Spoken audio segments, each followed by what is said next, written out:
રાજસ્થાનમાં આ દિવસોમાં રાજવી પરિવાર ખૂબ જ લોકપ્રિય છે। શાહી વંશજોના સમર્થનમાં પરિવારો રસ્તા પર ઉતરી આવ્યા છે। 2 દિવસ પહેલા ઉદયપુરના પૂર્વ રાજવી પરિવાર રસ્તા પર ઉતરી આવ્યા હતા। ભારે પથ્થરમારો થયો હતો, જેથી પોલીસ ફોર્સ તૈનાત કરવી પડી હતી અને હવે બીકાનેરના રાજવી પરિવાર વચ્ચેનો વિવાદ પોલીસ સ્ટેશન સુધી પહોંચ્યો છે।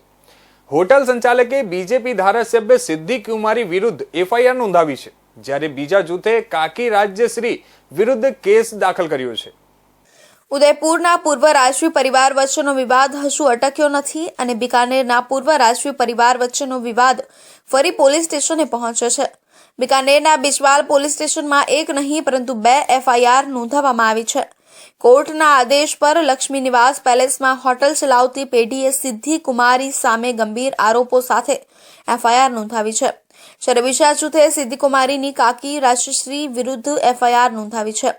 બિજવાલ પોલીસ સ્ટેશનના અધિકારી ગોવિંદસિંહ ચરણે જણાવ્યું કે Messrs golden force and palace private લિમિટેડના રાજીવ મિશ્રાએ કોર્ટના આદેશ પર એફઆઈઆર નોંધાવી છે, જેમાં એવો આરોપ છે કે પેઢીએ 50 લાખ રૂપિયા આપ્યા હતા, જ્યારે તેણે 1999માં સિદ્ધિ કુમારીના પિતા નરેન્દ્રસિંહ સાથે લીઝ ડીડ પર હસ્તાક્ષર કર્યા હતા।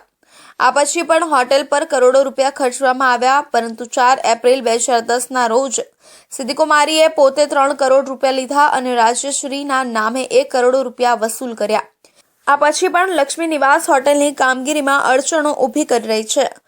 લીઝ ડીડની અવગણના કરીને લક્ષ્મી નિવાસનો લાલગઢ પેલેસ તરફનો દરવાજો બંધ કરી દેવામાં આવ્યો હતો।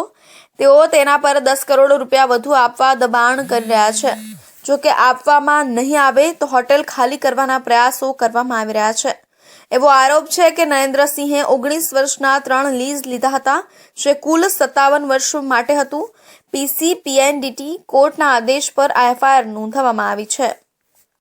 मुख्य आरोप यही है कि इनको जो है पहले जो फंड दिया गया था और अब भी जो है वो उनकी जो एनओसी जो पहले दी गई थी नरेंद्र सिंह जी को, और अब आगे जो है उसका रिन्यूअल जो है वो खत्म होने पर आगे रिन्यूअल नहीं लेने को लेकर के विवाद और होटल के संचालन में लेके बाधाओं को लेकर के और उन बाधाओं के आड़ में जो है और पैसे मांगे जा रहे हैं, इस प्रकार के आरोप लगाए गए हैं। आज बीजो केस बीकानेर पूर्वની સિદ્ધિ કુમારીના નેતૃત્વ હેઠળના ટ્રસ્ટના સભ્ય દ્વારા નોંધાવવામાં આવ્યો છે, જેમાં આરોપ સિદ્ધિ કુમારીની કાકી રાજશ્રી સામે છે।